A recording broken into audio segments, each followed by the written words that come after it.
A cada dia surgem mais avistamentos de fenômenos OVNIs. As histórias se multiplicam. Os militares denunciam casos. Devido à possibilidade de existir vida em outros planetas, podemos dizer que nos visitam? Alguma coisa está para acontecer. Os indícios mostram que a verdade está cada dia mais perto. Contatos extraterrestres.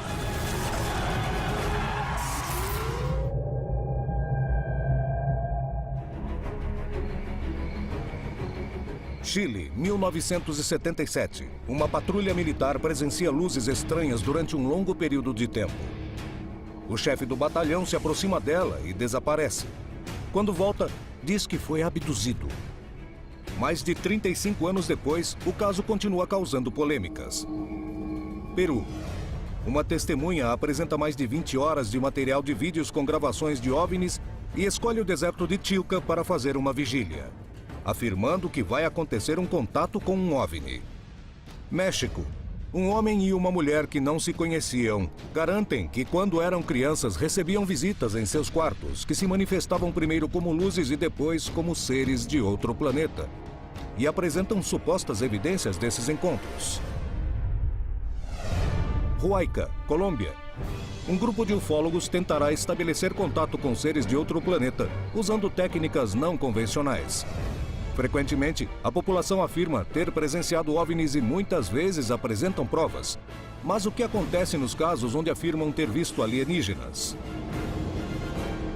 A maioria desses incidentes acaba sendo falsa ou errada, mas outros permanecem sem explicação. Esses acontecimentos são erros de interpretação? Estamos diante da presença de fraudes? São a prova mais contundente de que estamos sendo visitados. É hora de analisar essas histórias colocando-as à prova e procurando uma explicação para os incidentes mais assustadores. O que há por trás dos casos dos contatos com OVNIs? O fenômeno da abdução na América Latina, como no Brasil, como em qualquer parte do mundo, eu creio que é dos mais importantes de toda a ufologia. Nós sabemos que para uma certa quantidade de casos de avistamentos e de aterrissagens, nós temos uma porcentagem de contatos diretos com os tripulantes dessas naves que podem, esses casos, levar às abduções. Elas são muito importantes. Há um número muito interessante que se liga ou se condiz com pesquisas feitas nos Estados Unidos e no Canadá em relação às abduções. Como 3,6% dos chilenos, e isso foi um número muito presente em todas as cidades. Como 3,6% de pessoas acreditam que foram sequestradas ou possivelmente sequestradas por seres alienígenas. Estudiosos à frente desse mistério, em várias partes do mundo, já chegaram a citar números. Por exemplo, há aqueles que defendem que nos últimos 50 anos ou 60 anos de manifestação global do fenômeno UFO de forma mais intensa, cerca de 1% da humanidade já teria sido abduzida. Esse é um número considerável. Talvez exagerado, mas mesmo se nós dividirmos esse número por 10, e de novo por 10, nós vamos ter um número bastante significativo de abduções. A quantidade de pessoas que dizem que tiveram contato com seres de outros planetas ou foram abduzidas é realmente assustadora. Mas quantos desses casos poderiam ser reais? De cada 10 contatados, 9 que convocam um avistamento prévio falham. E não tem uma semelhança. Inclusive, muitos deles falam de diferentes civilizações, e algumas delas que, pela lógica científica, seriam impossíveis, como alguns contatados que dizem que se comunicam com seres vindos do Sol. Eu acho que alguns deles realmente querem os 15 minutos de fama. Não entendo bem o que falaram, mas não era o que queriam dizer. Ficam conhecidos na mídia e começam a exagerar a verdade. E ela fica muito tênue, a verdade escassa, e por isso adoram a mentira naquele momento. E geralmente não é nada do que aconteceu, se foi capturado por alienígena ou uma nave espacial. E, bom, agora que você tocou no assunto, possivelmente eu acredito que existam teorias de abduções verdadeiras. Os ufólogos são conscientes de que, para compreender o que se esconde por trás dessas histórias, devem descartar a maioria dos casos, que levam às confusões, fraudes e que inclusive se tratam de distúrbios psicológicos. Porém, por que tem tanto destaque? Definitivamente, toda pessoa que diz que teve contato extraterrestre deveria passar por uma análise psicológica e psiquiátrica. É o que deveria ser feito imediatamente. Se somarmos aquele que convoca um avistamento prévio e naquele dia e hora que ele estipulou, diante de muitas testemunhas, diante de câmeras fotográficas e diante de vídeo acontece um avistamento, então poderíamos estar falando disso. Apesar de muitos membros da comunidade ufológica e científica terem dúvidas, as histórias das testemunhas que dizem ter presenciado visitas de seres de outros planetas ou terem sido abduzidas são uma das principais ferramentas para compreender o fenômeno OVNI. É possível que as histórias dos contatos sejam as mais fascinantes e polêmicas que rodeiam o fenômeno OVNI. Acontecimentos que muitas vezes se provam falsos, testemunhas que parecem não confiáveis, nos levam a desacreditar desse tipo de caso. Mas como se explicam as evidências apresentadas por muitas testemunhas?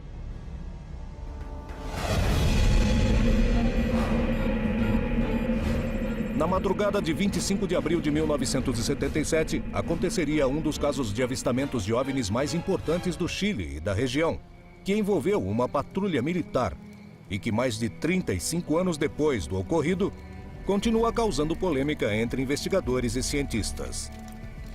Segundo as versões, um cabo chamado Armando Valdés foi abduzido por um espaço de tempo de 15 minutos diante de várias testemunhas. Não sei se é o fato mais importante, mas é o fato mais importante em termos de mídia. A essa altura, as histórias se confundem e, às vezes, há certa imaginação e certa verdade em tudo isso. Apesar de alguns testemunhos irem mudando com o tempo, muitas das testemunhas presentes essa noite coincidem com seu relato sobre a ordem dos eventos. O que aconteceu naquela noite? Realmente foi uma abdução? Ou poderia se tratar de uma alucinação coletiva ou um erro de interpretação sobre um fenômeno conhecido? Um grupo de recrutas fazia a guarda em um aras militar próximo à fronteira do Chile com Peru e Bolívia, durante uma época de risco de guerra. Foi um dia assim, sem novidades, é verdade. E naquela noite, nós nos abrigamos no primeiro aras e sempre fazíamos uma fogueira e utilizávamos qualquer meio para nos aquecermos. A temperatura era consideravelmente baixa nesse setor. Era uma guarda no Aras, formada pelo cabo Armando Valdés, de 22 anos. E ele estava a mando de um grupo de 7 soldados recrutas, todos muito jovens. Os recrutas iam se deitar quando uma luz muito brilhante começou a se destacar na paisagem do lugar. Nesse momento, não suspeitavam que seriam protagonistas de uma história realmente assustadora. Vimos uma luz muito grande, uma luz resplandecente. Saía do morro, passava pelo aras e na nossa frente essa luz se tornou maior. E começou a fazer alguns movimentos, se aproximando e se afastando do grupo. Segundo alguns, se aproximava e se afastava. Outros dizem que essa coisa permaneceu no lugar e que aumentava e diminuía de intensidade. Mas o brilho dessa luz era tão intenso que nos impedia de vermos mais além do que se tratava aquela figura. Os recrutas perceberam que estavam diante de um fenômeno realmente estranho, que apenas acabava de começar. O que era essa luz? Ao sermos surpreendidos por um objeto desconhecido, entrelaçamos os braços, formamos uma corrente. E Valdés, que naquela época era muito religioso, ele começou a gritar. Porque ele não falava, ele gritava. Identifiquem-se em nome de Deus. E começamos a rezar. E chegou um momento em que todos sentimos pânico, porque não sabíamos o que era. A luz se afastava e se aproximava. Se afastava e se aproximava. A luz continuou realizando movimentos estranhos, causando pavor às testemunhas que estavam muito assustadas e não compreendiam o que acontecia. Era um pânico, era uma situação de perplexidade total. A gente ficava com o olhar fixo. Eles não sabiam o que era isso. O Cabo Valdez começou a gritar para a luz, ordenando que ela se identificasse. O cabo responsável pelos recrutas ordenou que todos dessem os braços para enfrentar o que viam. Mas isso não impediu que, diante desse fenômeno inexplicável, o cabo desaparecesse na frente de todo mundo. O que aconteceu com ele? O que houve nessa noite?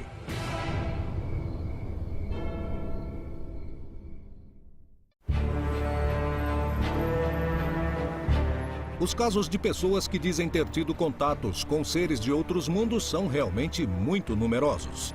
Para os investigadores, existe um grande desafio: comprovar se dizem a verdade ou se tratam de alucinações ou equívocos. Em Lima, no Peru, Assis foi testemunha de dezenas de incidentes com avistamento de OVNIs e diz possuir uma enorme evidência em fotografia e vídeo que comprovam. Além disso, ele afirma que mantém contato com seres de outros planetas. Tenho como prova mais de 20 horas desses contatos filmados. Tenho avistamentos filmados de várias naves cruzando, como manobras de aviões e também evidências do primeiro OVNI triangular da história do Peru. Depois também filmei o segundo OVNI triangular sob um contato programado que solicitei que aparecessem em Paracas e apareceram. Assis afirma que muitos desses vídeos são os resultados de contatos prévios, onde seres de outros planetas deram a informação sobre onde e quando poderiam ser vistos.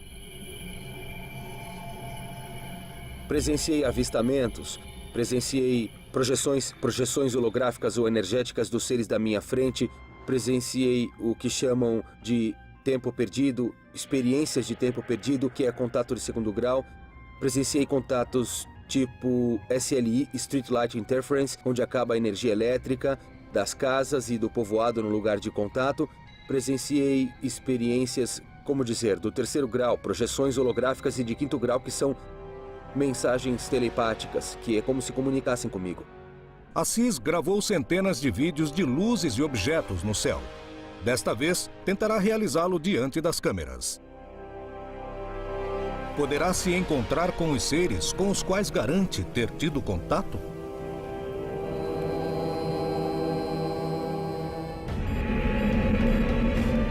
Na madrugada de 25 de abril de 1977, um grupo de recrutas chilenos fazia guarda em um aras militar, em uma região muito próxima à fronteira com o Peru e Bolívia, quando foram testemunhas de uma luz que tinha um comportamento realmente estranho. A luz se aproximou da região onde eles se encontravam e pousou sobre o lugar. O Cabo Valdez, que comandava o grupo, deu a ordem para que dessem os braços. Apavorados, os recrutas obedeceram, mas minutos depois, Valdez desapareceu diante de todos.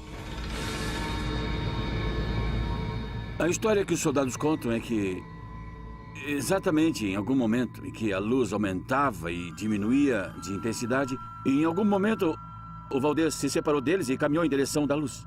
E nisso, a intensidade da luz aumentou e perderam o Valdez de vista. Não o viram mais. Depois que perceberam que Valdez não estava mais com o grupo, os recrutas decidiram ir procurá-lo, sem compreender o que estava acontecendo. E quando eles pretendiam sair para procurá-lo, dizem que ele reapareceu, como se o tivessem deixado ali. E ouviram ele dizer, rapazes, como se estivesse pedindo socorro, pedindo ajuda.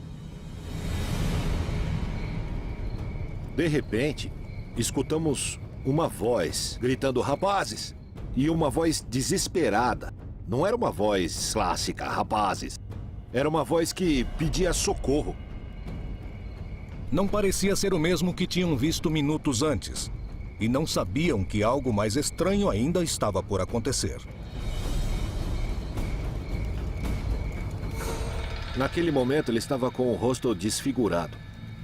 Tremia. de pânico. Os olhos estavam fora da órbita. Pensamos que era frio e, logicamente, a luz sempre se manteve ali. Sempre. O tempo todo. Nós cobrimos ele e ele começou a gritar. E nesse momento ele disse uma frase que também se tornou famosa. Que ele falou com uma voz que não parecia a voz dele, era uma voz alterada. Vocês nunca saberão quem somos, nem de onde viemos e logo voltaremos. Hoje em dia eu acho muito complexo dizer que foi uma representação de Armando Valdez. Era uma época a qual você não podia brincar com isso sem guerra não declarada. Era uma ditadura militar e eles também não eram militares de muita categoria. Ninguém nessa condição faria uma brincadeira. Valdez não tinha somente um comportamento estranho. Os recrutas também encontraram algumas alterações físicas no rosto do cabo e em seu relógio de pulso, que confirmaram que algo realmente estranho tinha acabado de acontecer.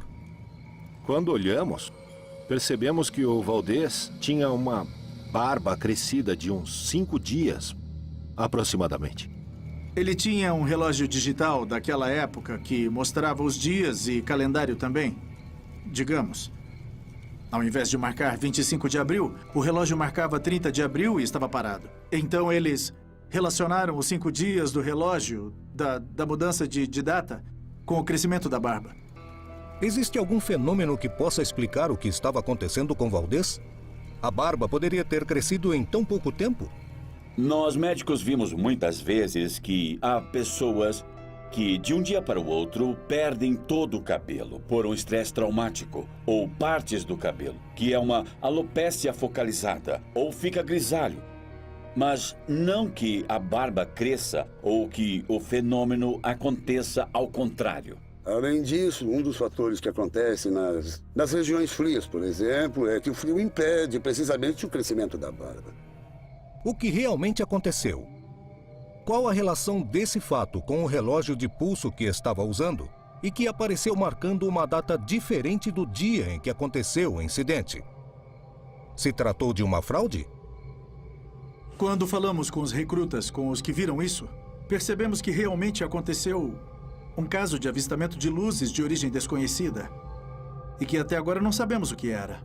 Eu tenho a impressão de que tanto o relógio quanto a barba foi uma invenção exagerada naquele momento e que simplesmente Valdez já tinha barba naquele dia. Obviamente há um compromisso emocional aqui. Houve um acontecimento, algo extremamente interessante aconteceu, que o próprio cabo Valdez e os próprios recrutas de uma forma ou de outra foram modificando com o tempo. E também a mídia sensacionalista, mas que algo aconteceu, aconteceu. Isso é o interessante desse fenômeno e por isso temos que analisá-lo desde esse ponto de vista. Não sabemos exatamente o que é, podemos afirmar essencialmente que esse fenômeno carece de evidências claras e concretas que nos permitem esclarecer do que se trata. O fato de existir muitas contradições nesse caso, muitas dúvidas, faz com que seja um caso muito controverso. Algo aconteceu, Valdez desapareceu. Por um período de 15 minutos, 20 minutos. E ele realmente até agora não se lembra o que aconteceu nesse intervalo que esteve desaparecido? 35 anos depois de ter vivido essa experiência, hoje em dia, pelos conhecimentos que eu tenho, pelo que eu li, pelo que eu me informei e vendo os avanços da tecnologia, ainda não consigo decifrar o que nós realmente vimos. Eu sempre tive certeza absoluta de que algo ali aconteceu. Algo muito importante para as pessoas que viveram naquele momento. E que os que realmente sabem a história, que viveram e a recordam, são os recrutas. Que Valdez se perdeu em algum momento, se perdeu. Agora, o que foi que aconteceu, ninguém sabe. A polêmica ao redor do que foi chamado Incidente do Cabo Valdez continua até hoje sem ser estabelecido o que realmente aconteceu naquela noite. Mas algo parece estar claro.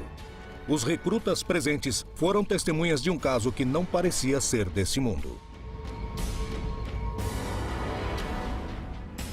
No Peru, Assis se preparava para viajar ao lugar onde garante que terá contato com seres de outros planetas. O que realmente conseguirão ver?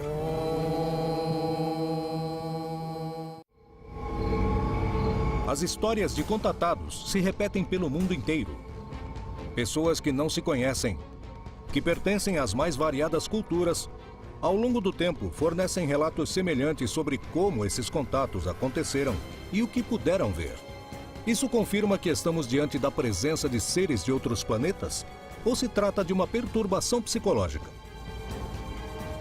Há um histórico de longo prazo por trás desse fenômeno, que é de moldar a consciência coletiva das massas para aceitar uma presença realmente alienígena. Quer dizer, uma sofisticada civilização que está nos monitorando. E se sugere que eles estão nos monitorando como antropólogos cósmicos. E os contatados são experimentos sociológicos para ver como podem penetrar em uma sociedade e como eles podem dar determinada mensagem. No caso dos contatos, existe também um quadro claro, conhecido como delírio messiânico. E com toda essa ideia de que eu tenho uma mensagem para entregar, uma mensagem e uma missão nessa terra. E essa missão geralmente tem muita relação com os fenômenos históricos que não acontecem. Antigamente, a maioria dos contatados não falavam do tema da paz mundial. E hoje a mensagem é que temos que salvar a Terra, que temos que cuidar do aquecimento global e coisas desse estilo. Os casos de contatados despertam enormes polêmicas na comunidade científica e ufológica em relação à possibilidade de que exista vida em outro planeta e de que somos visitados. Cada vez que fazemos perguntas complexas, perguntas de física, por exemplo, de matemática, não conseguimos resposta. Parece que não estão interessados em ciências como nós. Digamos que voltamos à época quando Cristóvão Colombo estava chegando às margens da América pré-colombiana. Suponhamos que vemos o Colombo chegando, desembarcando, e nos aproximamos e lhe mostramos nossos telefones celulares e dizemos: olha, isso existe. Mesmo ele sendo o homem mais sábio do mundo, naquele instante não teria entendido. Imagina uma situação que nos dura 1000 anos de superação, de evolução. Então, os contatados recebem informações do tipo filosófica, do tipo mística, porque é o que realmente resta na psicologia. Porque não vamos entender como um OVNI funciona. As histórias de contatados despertam todos os tipos de polêmicas sobre a veracidade das testemunhas e suas histórias. Porém, o que acontece nos casos nos quais os envolvidos apresentam evidências? Há anos, no Peru, Assis afirma que ele foi contatado por seres provenientes de outros planetas que lhe dão indicações de quando se manifestarão como OVNIs que ele mesmo gravou e fotografou. Possui mais de 20 horas de material com imagens realmente assustadoras, que parecem fugir de qualquer explicação possível. Assis tentará demonstrar sua capacidade para estabelecer contato com seres de outros planetas. Combinamos uma data para entrar em contato com seres extraterrestres, para determinarmos que eles aparecessem no deserto de Chilca. Lá será feita uma vigília. É um lugar especial, um lugar afastado. Vamos ter uma espécie de preparação, digamos, para estar em uma melhor sintonia vibracional, para conseguir estabelecer esse contato. À noite, no começo da noite, eles irão aparecer. Um grupo de ufólogos acompanhará a vigília para garantirem que um fenômeno inexplicável não será confundido com um OVNI. Estou aqui porque é importante verificar que o caso de Assis é genuíno. É um caso onde, aparentemente, as presenças extraterrestres estão tentando se comunicar com o planeta Terra de uma maneira séria. Assis decide realizar a vigília no mesmo lugar onde garante ter sido testemunha de avistamentos de naves em outras ocasiões. Muito bem, rapazes, esse é o lugar que no dia 30 de novembro o contato aconteceu justamente nessa região e as primeiras naves apareceram por esses morros. Imediatamente depois de arrumar o lugar para que a vigília fosse realizada, eles começaram a preparar os objetos que levaram para a região, que lhes permitirão fazer um monitoramento mais detalhado do que possa acontecer. Os aparelhos que trouxe são um detector de campos eletromagnéticos naturais. Também trouxe um aparelho que serve para detectar campos eletromagnéticos de instrumentos eletrônicos, de aparelhos. E uma filmadora que utiliza raios infravermelhos e a luz ultravioleta para detectar, porque às vezes o que os olhos não veem sai na câmera. Bom, o convite já está feito. Realizamos anteriormente, houve uma coordenação Já houve avistamentos confirmados que estariam presentes no dia de hoje.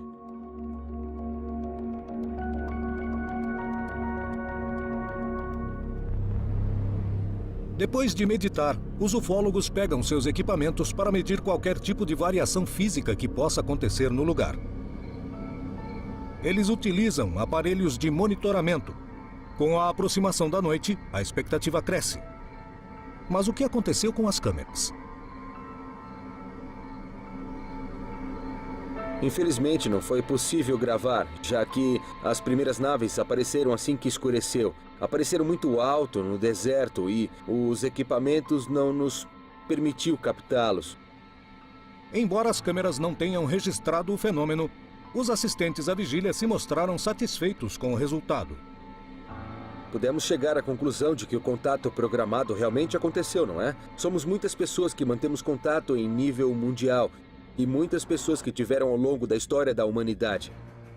As vigílias são uma maneira de provar as histórias dos contatados e estabelecer se estamos diante da presença de fraudes, confusões ou problemas psicológicos. Apesar dos ufólogos concordarem que a maioria desses casos não fornecem evidências indiscutíveis, uma pequena porcentagem gera dúvidas que nem a ciência consegue explicar. O que há por trás dessas histórias?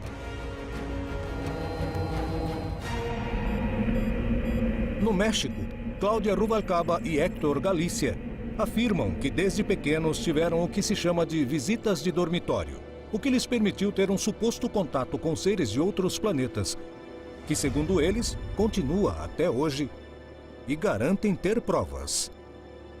Os contatados no México. A história, a partir dos anos 40, fim dos 40, quando as pessoas começam a sair dos meios de comunicação, a fazer conferências, a fazer reuniões em grupos muito reduzidos, eram pessoas que garantiam manter uma comunicação direta com seres que vinham de diversos lugares, desde o planeta Marte, o planeta Mercúrio. Outros garantiam que vinham do Sol. Outros diziam que eram seres de luz, como Cláudia Ruvalcaba e Héctor Galícia, que afirmam que têm uma comunicação direta com seres que vêm de Andrômeda e que, bom, estão dando uma quantidade enorme de informações. Esta primeira comunicação acontece a partir dos 4 anos. Nas primeiras noites que eu me lembro, só apareciam alguns tipos de luzes no meu quarto. Quando essas luzes entravam no quarto, causavam uma espécie de vibração ou movimento, porque isso me acordava. Então, ao ouvir esses sons, essas frequências, parecia um enxame de abelhas, de zumbidos. Então isso me fazia acordar, me levantar e perceber que havia algumas luzes brincando no quarto, uma espécie de balões que entravam no quarto e giravam em uma alta velocidade e causavam principalmente esse movimento de vibração. Eu ia completar 8 anos quando, na casa onde morávamos, encontrei uma esfera. Quando vi essa luz pela primeira vez, senti várias sensações em meu corpo físico. Eu me lembro que tudo vibrava e quando somos crianças nos perguntamos 20 mil coisas se o que estamos vendo é real ou não. Era uma esfera desse tamanho que pulsava e se contraía. Eu calculo que tudo isso durou 4 meses. E havia noites que eu esperava para ver essa esfera e não via absolutamente nada. E acabava dormindo. Havia algumas noites que estava fazendo alguma atividade e de repente sentia a sensação em meu corpo e eu via a esfera. Essa primeira fase, digamos, durou 2 meses até que uma dessas luzes entrou no quarto. Eu ouvi, além da vibração e o som, uma espécie de batida. Isso me fez sentar e quando percebi, uma dessas bolas flutuava bem na frente da minha cama, na altura dos meus pés. Cláudia não podia imaginar que seria testemunha de uma experiência única que mudaria sua vida para sempre.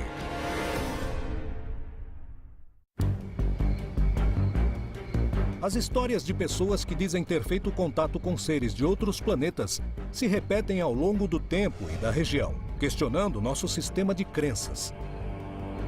Porém, elas nos permitem nos aproximarmos do fenômeno OVNI e podem ser a chave para compreender se estamos sendo visitados. No México, Cláudia Ruvalcaba e Héctor Galícia afirmam ter recebido visitas de dormitório desde pequenos e eles permitiram estabelecer um suposto contato com seres de outros planetas. que, segundo eles, mantêm até hoje e afirmam possuir evidências. Quando abri os olhos, é como se aquela figura tivesse aberto uma espécie de zíper e aparece uma figura humana bastante comprida.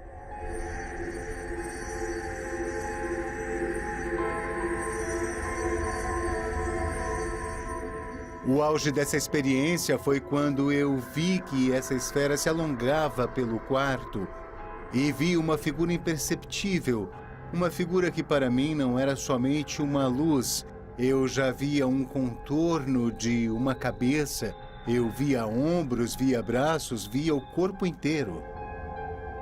Tanto Cláudia como Hector receberam mensagens de indivíduos diferentes que deveriam ser transmitidas.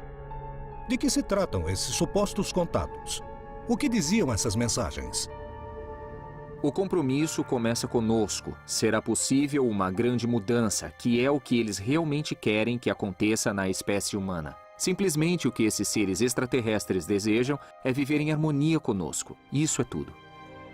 Quando tive o primeiro diálogo com aquele ser que apareceu, ele me deu uma informação e me comenta que são as pessoas que vieram do sistema de Andrômeda, dessa galáxia que está no sistema de Andrômeda. E ele me dizia que, na verdade, a origem dessa comunicação com a humanidade sempre aconteceu, que eles observam essa humanidade, que somos um projeto, que fazemos parte da realidade deles e que sempre estiveram presentes. Na verdade, nossa história humana faz parte deles.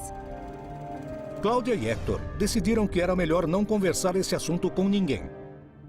Assim como muitas pessoas que vivem experiências semelhantes, eles acreditavam que revelar esse tipo de incidentes podia afetar sua imagem diante do resto da sociedade. As supostas experiências de contato que Cláudia e Hector viveram se repetiram ao longo dos anos. E foi aí que iniciou-se toda uma experiência de vida e começou toda uma história através deste encontro e através desses diálogos eu pude começar uma comunicação que continua até hoje. Depois que Hector e Cláudia se conheceram, as experiências começaram a ser cada vez mais intensas e constantes. E eles foram capazes de conservar evidências desses supostos encontros. No momento que vemos as fotografias desses seres luminosos que já estão em contato praticamente com essa luminosidade em uma fotografia, é quando dizemos: bom, na verdade acredito que alguma coisa importante está acontecendo nesse caso, onde esses contatados mencionam que não é só tirar uma fotografia e ver o que sai nela, e sim que há uma manifestação bem em frente a eles. Começam a tirar fotos e estão aparecendo em sequência, como se manifestam, como se movem esses objetos luminosos. Objetos luminosos para mim, para eles são seres de luz. Acreditamos que virão acontecimentos que despertarão a raça humana. É só uma questão de tempo, não é nada mais para nós do que uma questão de tempo. A maior parte dos contatados garante que são visitados por seres de outros planetas que deixam mensagens dirigidas para toda a humanidade. De que se tratam? Como interpretá-las?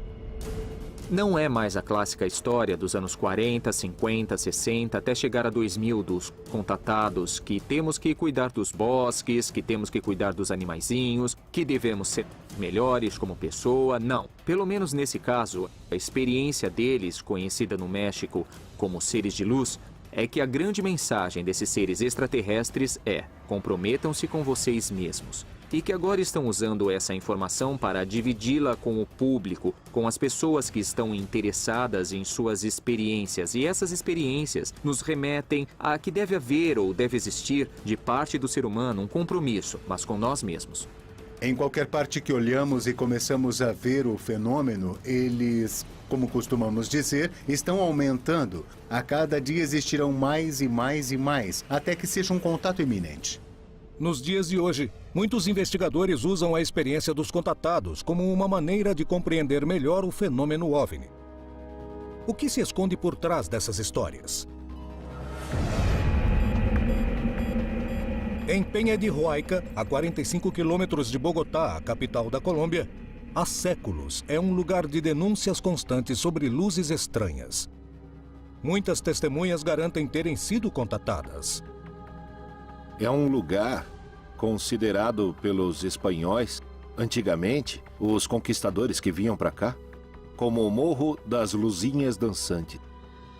realmente estamos em um território que ainda temos essas energias dos Muiscas, ainda temos essas energias onde se acreditavam nos deuses, onde acontecem fatos que não podemos afirmar certo e cientificamente o que acontece em nosso território. Conseguimos gravar objetos voadores não identificados em contatos imediatos de 1º, 2º e 3º e 4º grau nessa região, onde, aparentemente, muitos camponeses garantem ter visto os tripulantes das naves. Tivemos avistamentos de alguns objetos que não conhecemos, até na linguagem dos Muiscas. Inclusive, aparecem esculpidos alguns objetos nas pedras. Sabemos que aproximadamente no ano de 1542 apareceram os primeiros OVNIs, ou as primeiras luzes. Um grupo de investigadores de OVNI passará a noite diante da montanha e utilizará técnicas não convencionais para tentar compreender o fenômeno. Vamos detectar que tipo de entidade ou que tipo de energia existe aqui e por que saem da montanha. Se há alguma presença, pode fazer contato conosco? Em Penha de Roica, as luzes vêm acompanhando a paisagem celeste há centenas de anos. Histórias de moradores, lendas e até o nome de certos lugares comprovariam esses eventos. Essa paisagem única será o cenário do qual um grupo de investigadores realizará uma vigília, aplicando métodos inovadores, e tentarão estabelecer contato com seres de outros planetas. Vamos a um lugar que é um portal, trouxemos nossos equipamentos, câmeras de vídeo, trouxemos telescópios e uma série de instrumentos para poder captar as imagens dos OVNIs que saem desse morro. Com a chegada da noite, os investigadores se preparam para começar sua vigília. Eles não tiram os olhos dos equipamentos que emitem sons na presença de qualquer coisa. Vamos detectar que tipo de entidade ou que tipo de energia existe aqui e por que saem do morro. Aqui temos um ghoster, que é para nos comunicarmos desde o espírito elemental a uma energia elevada como são os alienígenas. Temos aqui a caixa espectral. Começa a captar os sons dessas energias que começam a se materializar. Se há alguma presença, pode fazer contato conosco? Vamos perguntar novamente e dessa vez com muito cuidado. Tá bom. Responda, por favor.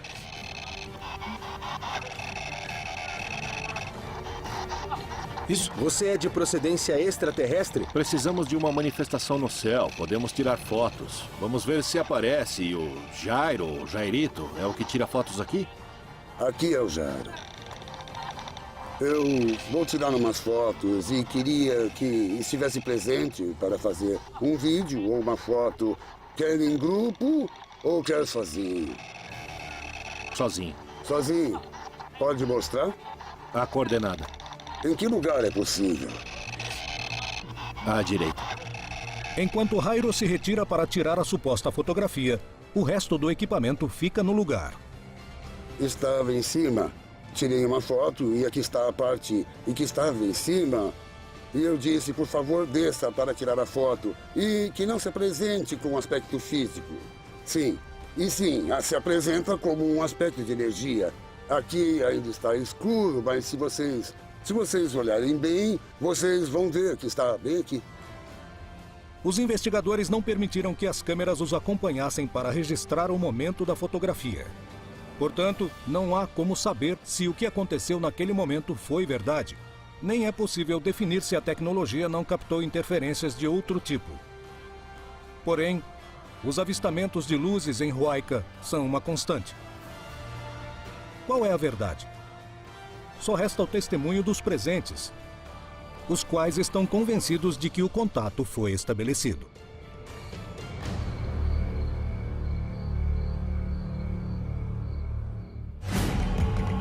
Os casos de contatados foram uma complexidade extra na hora de estudá-los, já que poucas vezes se apresentam mais provas que testemunhos dos que presenciaram semelhante fenômeno. Como saber se são verdadeiros? O que há por trás desses casos? São perturbações psicológicas? Alucinações? Como se explicam os casos onde vários testemunhos viram o mesmo?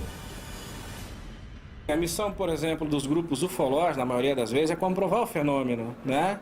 Esses grupos ufológicos da linha técnico-científica, comprovar o fenômeno. Isso já, como eu disse, já está comprovado.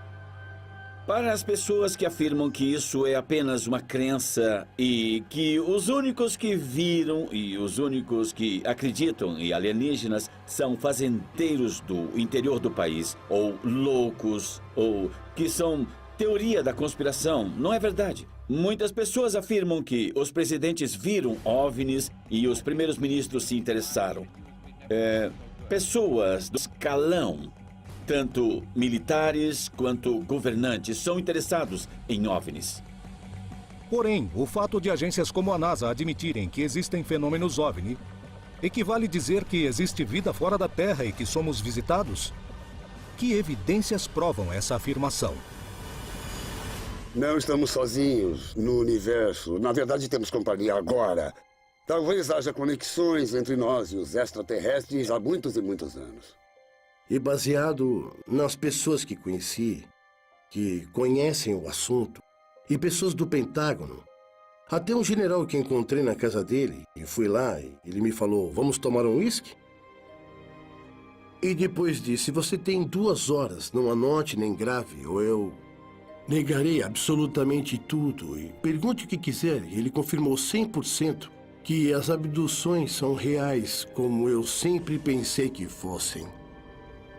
São muitos os que acreditam que o fenômeno das abduções é real e que é conhecido pelas mais altas esferas do poder, que o mantêm em segredo. Baseados nessa premissa, todos os dias, centenas de ufólogos do mundo inteiro procuram encontrar a evidência para provar que existe vida em outros planetas e que somos visitados. E os contatados poderiam ser uma peça-chave em sua busca. Quem está fazendo o contato final? Quem está buscando o contato? É a linha técnico-científica ou é os nossos místicos, os nossos holísticos, os nossos filósofos do assunto?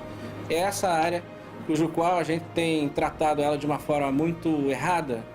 E eu acho que nós precisamos observar mais essas pessoas que a gente chama de contactados, né? Porque eles fazem o contato em massa. Eles não fazem, não é uma pessoa ou 2, são 3, são 4, um grupo de 5 pessoas. Estão contactando sim, e a gente tem as provas para isso.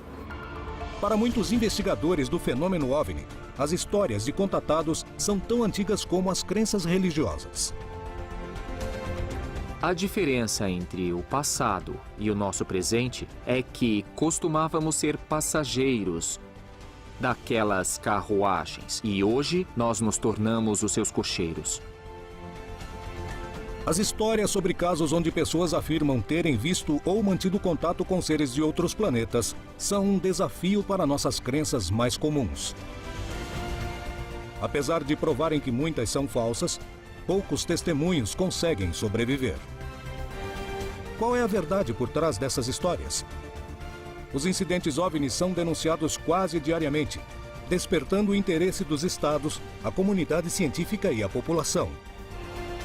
É hora de continuarmos atrás deles, procurando novas evidências que nos permitam compreender o que há por trás dessas histórias.